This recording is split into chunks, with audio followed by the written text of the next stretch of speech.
I'm not in this for the money. I'm not in this for fame. Those things are obviously a blessing, and I thank God for it every day. But I think the reason I've been able to be trusted with that stuff is because that's not what I'm searching for. You know what I mean? I'm searching Yeah. for like human souls. I genuinely just care about everyone who ever comes in contact with me. I want them to know that they're loved and that they're cared for. And like, if you're in a bad place, that's not where it ends. Like, that's not the end of the story. You know what I mean? Because I've been Yeah. there. I've been through a lot of tough shit, and now I get to sit here on like live with you and talk about it. So that's just like the whole story behind it. I think can be really encouraging for people, just to like keep pushing through and take lessons where you can. And so everything kind of intertwines for me. But yeah, Bochi's Place, what they're doing is really cool, and they deserve to have a lot more eyes on them than they had been. So I definitely had to be a part of Cool. Very cool, man. You work with Travis Barker. it. What is that like? And were you a Blink 182 fan before you got signed to his You know, record dude, label? that's actually like a pretty common question, and my answer is kind of funny. Like, I grew up listening to classic rock with my dad. I tell a lot of people this. So like Beatles, The Styx, Boston, um, and then I like fell off. Really got into like the trap scene when I was in middle school. You know, like the most mainstream trap music, in high school, and so I didn't have a lot of like punk rock background. And then I came out here and I started dating Mads, and her entire family just loves punk rock music. Her dad really loves it, and so they're really big Travis Barker fans. And so this was like 6 or 8 months before I ever even met him. And so yeah, it was like perfect timing with everything in my life. I like got introduced to all that stuff, and I just became a huge fan. And then we ended up using Travis's drum splice kit on my first single, and then like he was the first person to call us after he heard the song before like any record label, and it started snowballing everything once people heard that like Travis was like trying to get a hold of me. And then I met him in person, and I was like, this guy's literally a legend. Like, I can't get enough of the dude. He's literally just like one of my favorite people ever. When so he's everything that you need, man. He's a friend. He's like a dad. He's like the best producer you could imagine. He's like the best drummer you could imagine. He's just an all around like dope guy, perfect for the situation that I was in. And so yeah, everything just like hopefully, I'm hoping to get like a little biopic in a couple of years of like my life, because I really want people to just to see how seamless everything worked together when it didn't seem like it had any correlation. You know what I mean? Like, Yeah. so many bad things in my life, all the way down to the best things in my life, all just like work together to get me where I am here, and hopefully to get me places in the future. But yeah, I always tell everyone this. My favorite Blink song is Dark Side. It's a fire song. Yeah. Mine's Adam's song. Oh yeah, Yeah. I'm an dude. old school Blink 182. I get it. I get it. I kind of like the new. He's been just. They're still working on stuff. Like, they had a different lead singer and everything. Like Tom, is his name Tom? I think. I don't know, something he left or Yeah. whatever. Mark Hoppus was the lead Mark singer. up. Yeah, yeah, yeah. And so they've been doing a bunch of different stuff. Like, it's just so cool. And now I kind of get to have that like Blink vibe. Like, So What was such a Blink song. You know what I mean? Like, it was such a vibe of bringing that new 2020 like spin on it. Yeah. With like the trap bass and like the hi hats. Like, it's fun, dude. Me and Travis are just having a blast. Like, we'll be in the studio and we'll hear it and we'll look at each other and we'll be like, dude, that is fire. And it's awesome. Speaking of fire, Angels and Demons, we started playing that on Jammin' 92 a few weeks ago. It is one of our most liked songs that we play. We have our Jammin' 92 app. You can give it thumbs up. Hell yeah. One of the most liked songs that we play. Download the Jammin' 92 app, man. You can hear it. No, definitely, dude. I 100% will. That's such a blessing, bro. Like, Yeah. I don't even know how to like explain. Like, I haven't even heard my song. Like, my team tells me everywhere that it's being played, and so like, but for some reason I always miss it. So that would be dope to hear it like on the radio. Yeah. It's just like, I don't even know what to say. Like, it's just so amazing, bro. Like, I'm just so blessed, and like this is really just the beginning. Like, Angels and Demons was my second single, and the fact that I've had this type of response, this quick, is like way out of my hands. Like, I mean, it's just so amazing. Like, Yeah. it's the best. just so you know, Jammin' 92, we are a top 40 CHR station. Yeah, So yeah, you dude. got a hit on your hands, man. I see Thank you, big man. things for Angels and Demons. Thank you, And brother. it's a killer song, man. It's so good. I listen to it every day and I listen to it every night. I'm not Uh, even lying. Dude, thank you so much, man. I'm just trying to bring back, I want rock to be comfortable for people to listen to. You know what I'm saying? I dig the whole alt pop vibe. Yeah. And when you hear one of those songs on a top 40 station, I get excited for it. Yeah, it's like So, crazy, isn't it? That's what we were worried about for a while when I first started releasing because they were like, we don't know if we can push it to top 40, but obviously it's working, so that's amazing to hear, dude. I love it. My yeah. mom's in here. What's up, mom? Hi, James' mom. My mom's the best mom of all time. Like she's literally my angel. I love her. You So have an amazing son. So, she's probably like she goes on these things and then she just like cries. She's like, oh my baby. oh, she loves you. Yeah, dude, she's the best. She's Hey, awesome. Jxdn, if you could collaborate with any two current artists, who would they be? Current artist Lil Uzi and Justin Bieber. Okay. Yeah, Okay. I've had that in the bag for a while. I've wanted that to happen for like I'll always want it to happen until it does. And even when it does, I'll still be like, I want it to happen again. Just because Justin Bieber's the reason I started singing. Like I told you about the Never Say Never movie. After I Yeah. watched that, dude, I had like the really like swoopy hair, like more than now. Like it just like fell. And it was like blonde. So I was like, that's literally me. Like I could do this. Like I could do all that. And so he's the reason I started singing. I started singing after I saw that movie.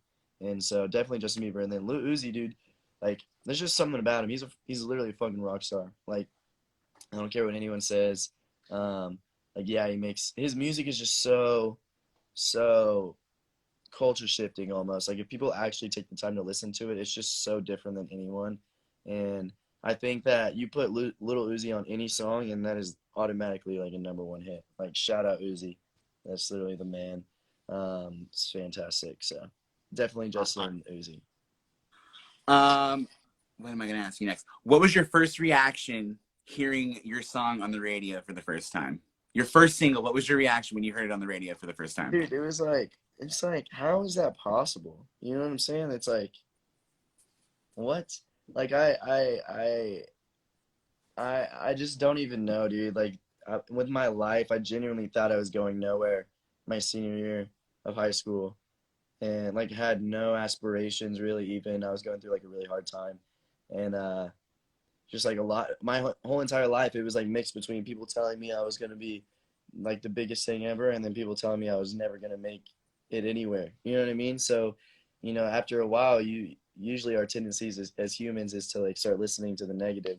So I was in my senior year, like, dude, I'm not going anywhere, and I lived in Chattanooga, Tennessee, and like, it just seemed like I was gonna be stuck there. And then literally, a year and a half, a year later, it's like I don't even know, dude. I just got to be grateful. That's all I can do. And I just try to say it as much as I can and to everyone I can. That's like being grateful gets you everywhere, dude. I never want to underappreciate anything that's happened because this doesn't happen for anybody, bro. Like it really doesn't. And that's what I got to remember. It's just I'm living a dream right now. You're so happy. I can totally tell. Like every time I ask you a question, you just come back with this smile. Like I could tell Yeah, you're dude. grateful, and I love it, man. Um, we had some listeners send in some questions, and Absolutely. we picked three questions from one listener. Her name is Perfect. Jessica. She's on here right now. So Shout say out hi. Jessica. Hi, Jessica.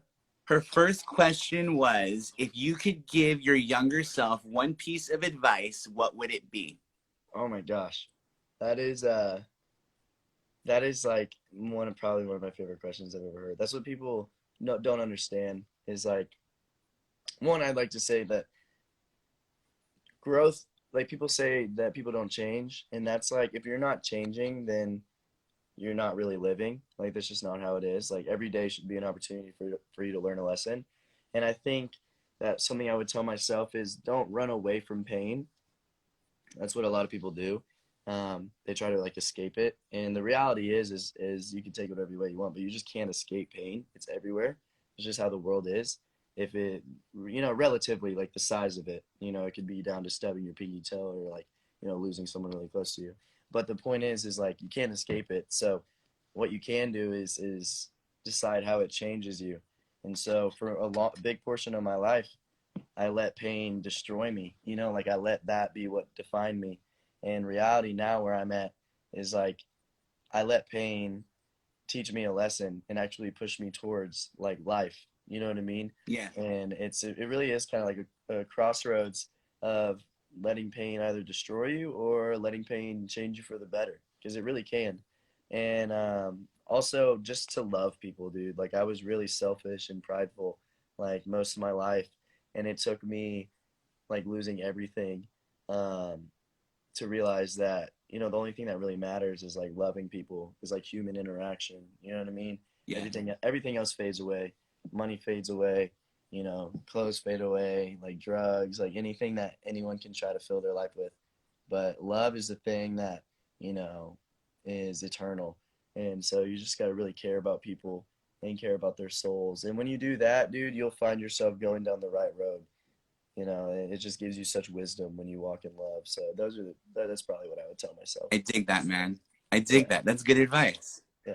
Her second question is, what is your ultimate favorite lyric from one of your songs? From one of my songs. Ooh, and when you From first one started of to say your that, I thought you songs. meant of all time, and I was like going straight to Juice WRLD. But man, I have a lot of stuff that a lot of people haven't heard. Obviously, like I have three um songs out. So, but I don't know. I really liked Angels and Demons because everyone thinks Angels and Demons is kind of like a love song, I guess, or something, but it's not.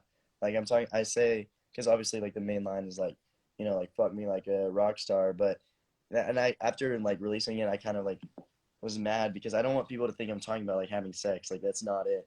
Like I'm talking about this like mental war I was going on between my mind. So I'd probably have to go to the I don't know if it's like the end of a verse, I guess, yeah, because we kind of changed like the structure of it all, but it's like um he goes, everybody says that I'm falling. Take another line, I'm calling. I'm so sick of the nonsense. I'ma dive into the mosh pit. And then he goes, I don't really think it's a problem, right? I don't really think I'm the problem. And then me plus me is a problem.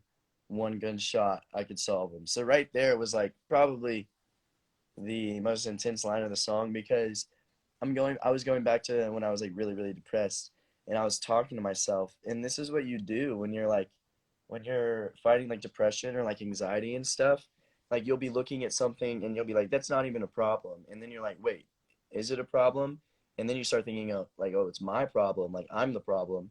And it's just like this war that I had and I know a lot of people have in their heads. And then they ultimately get to the point where they're like, oh, maybe I should just end it all. You know what I mean? Yeah. And so I was really just there in my life, and I think that's the most powerful thing that I've put out so far for like released songs. But I'll tell you that "Pray," my next song, is oh my gosh, dude, I'm so excited about it because I'm just about being really authentic. You know what I mean? Um, all of my music, like it's really fun. That's what I'm really tried to mirror um, from Juice World is he talked about very real pressing issues in his life and other places, but made it very like uplifting. Like the Yeah. melodies of the things were so easy to listen to. And so that's what I've been doing. That's why I love when people actually look at the lyrics of my songs. It's like almost a completely different like flip. But this one, the melodies and everything match up. And in Pray, it's really cool. It's I don't know if anyone because I haven't released the whole version yet, like anywhere. So at the beginning it says, I pray to God, let me die in my sleep, because that was kind of like a prayer before when I was in a really dark time. And then the second half of the song goes, I pray to God, I don't die in my sleep. So like those two lines, I think really hit because, that's kind of the hope we have. Like once it happens, once you get to that dark place, and if people could see the effect that would happen afterwards, they'd be saying the opposite prayer, like I pray to God, I don't die. Yeah. And I think that's just really powerful for people to see. So I'm really excited about that release. Like the music video is insane. It's going to be like a little short film. It's gonna go stupid. It's really here to just raise awareness for people that are going through a really hard time. And I haven't really seen any artists do that since Logic with his Suicide Hotline song, which is which was Yeah. just amazing. And so I'm really trying to bring back artists talking about real issues. You know what I mean? Not just like love stories or like getting money and like doing drugs Like and stuff. truth. You want to bring truth to the music. Yeah, absolutely. I Yes. want to bring truth to music. That's all I want. I love it. Last question from Jessica. Where is your dream place to perform? Oh my gosh, this is a good question. A lot of people would say Madison Square Garden, but I want to like sell out like 100,000 person like stadiums, not even stadiums. Like I want to do, like I just envision like Woodstock or DMX. You remember DMX? Like when his concerts, like where you just see a sea, like a sea of people. That's what I would want to do. So maybe like an outdoor festival type thing. Coachella would be really dope. Anywhere that like people can just come by like the thousands and thousands because I know that when I perform and because I'm just kind of like a perfectionist in that way, I will only have a concert that is breeding like good energy. Like I want people to go to my concerts and then leave and feeling like a new person. Because that's kind of how I was with Juice World. Like he was the first concert I ever went to, and it just changed my life. And so I want people to go there. I want grown men to come, not expecting anything, and like be crying because like they like because I'll just have songs that will just talk about real shit. And then I also want I know this sounds kind of like freaky, but I just want people to like cry, and then I want some people to be bleeding because they accidentally got bumped into each other like moshing and You just but want all different emotions to come out. exactly that's exactly how it is. And I just Cool. think that I want it to be a place where people can let loose. So I know I kind of digressed on a different topic, but probably like an outdoor festival type thing. Okay. Yeah, yeah. All right, It'd cool. be dope. Real quick, I want to play a fun game I came up with. I call it Jammin' 92 this or Jammin' 92 that. Okay, So bet. I'm going to list two things. There's three things on here at one question, but you'll see what I'm getting at. So, cats or dogs? Cats. Tea or coffee? Tea. As far as colors go, blue or green? Green. Mickey Mouse or Donald Duck? Donald Duck. Math or English? English. Ice cream in a cone or in a cup? Cone. Flavor, chocolate, vanilla, or strawberry? Strawberry. Baseball or football? Football. Comedy or dramas? Oh, that's hard. Comedies. I just love comedies. Okay. As far as gum goes, do you prefer minty or bubble gum? Bubble. Of course. Favorite season, summer or fall? That's hard. I love fall. I don't know. It puts me in a really good mood. Okay. Last question. Did you have fun being on our Instagram live today? I did. It was awesome. It was actually really good. I've been on a lot of lives. I think this has been the best one so far. I'm not gonna cap. Well, No thank disrespect you. to anybody, but I love the game you had set up. That was fun. Thanks. Thank you. Thank Thanks. you. It was so much fun having you on here. Everybody, Jxdn Hostler, Jxdn, thank you Thank so you much so for much, coming dude. I into really our. appreciate it. You're very welcome. Everyone, like us on Instagram at 92CLE. Download the Everybody go app, and you can follow. hear Angels and Demons on Jammin' 92 because, like I Perfect. said, it's one of our most liked songs. So I'm we're gonna not go going to pull it download that anytime right now, soon. dude. I love that. Thank you for supporting me, man. I appreciate it. Thanks, Jxdn. Have a great night, man, and we'll You see you too, soon. dude. Good luck. Adios. Bye. Well, I hope everyone enjoyed that. Be sure to download the Jammin' 92 app. You can hear Jxdn. We have Angels and Demons in rotation. And be sure to follow us on Instagram at 92CLE. This was just the first 92 Instajam live that we are doing. We have more coming up in the future. So be ready. We got more coming. And I hope you all had fun. This is just one of many that we are going to be doing. And I'll say it again, download the Jammin' 92 app and connect with us on social media, Facebook, Twitter, and Instagram at 92CLE. And you can also instantly request Angels and Demons from the Jammin' 92 app. Download it. You'll see the little menu icon at the upper left-hand corner of your screen. You'll see request a song, type in Angels and Demons, submit the request, and we will instantly get it on for you. And like I said, Jxdn was the first of many, many 92 Instajam lives that we are going to be doing. So everybody, thank you so much for hanging out for a little bit, and we'll see you next time. Thank you so much for hanging out. We appreciate it. Bye.